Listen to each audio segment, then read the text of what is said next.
യേശുവിൻ്റെ കൂട്ടായ്മയിലെ സ്നേഹം നിറഞ്ഞ എല്ലാ പ്രിയ സഹോദരങ്ങൾക്കും പുതിയൊരു പ്രഭാതത്തിൻ്റെ ആശംസകൾ നേരുന്നു.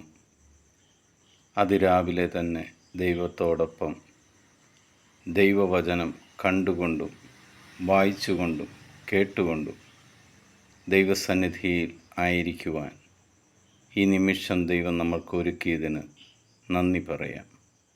ഇന്ന് നമ്മൾ ശ്രവിക്കുന്ന തിരുവചന ഭാഗം ഹഗ്ഗായിയുടെ സുവിശേഷം 2-ാം അധ്യായം 5-ാം തിരുവചനം.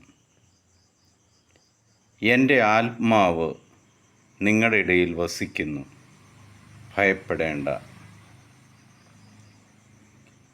ദൈവമായ കർത്താവ്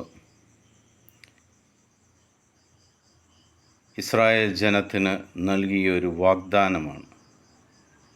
ദൈവത്തിൻ്റെ ആത്മാവ് എപ്പോഴും അവരുടെ ഇടയിൽ വസിക്കുന്നുവെന്നും ഭയപ്പെടേണ്ട എന്ന പ്രോമിസ്. ആ വാഗ്ദാനം നമ്മൾക്കും ആമേൻ ചൊല്ലി ഏറ്റെടുക്കാം. ദൈവത്തിൻ്റെ ആത്മാവ് എൻ്റെ കൂടെ വസിക്കുന്നതിനാൽ ഞാൻ ഒന്നിനെ ഓർത്തും ഭയപ്പെടുകയില്ല. ദൈവം നിങ്ങളുടെ എല്ലാ ആഗ്രഹങ്ങളുടെ മേലും അനുഗ്രഹം ചൊരിയും. ഇന്ന് നിങ്ങളുടെ ദിവസം അനുഗ്രഹത്തിൻ്റെ ദിവസമായി മാറും. പിതാവായ ദൈവത്തിൻ്റെയും പുത്രനായ യേശു ക്രിസ്തുവിൻ്റെയും പരിശുദ്ധാത്മാവിൻ്റെയും കൃപയും അനുഗ്രഹവും സമാധാനവും എപ്പോഴും നിങ്ങളുടെ കൂടെ ഉണ്ടായിരിക്കട്ടെ. ഈശോ മിശിഹായ്ക്ക് സ്തുതിയായിരിക്കട്ടെ.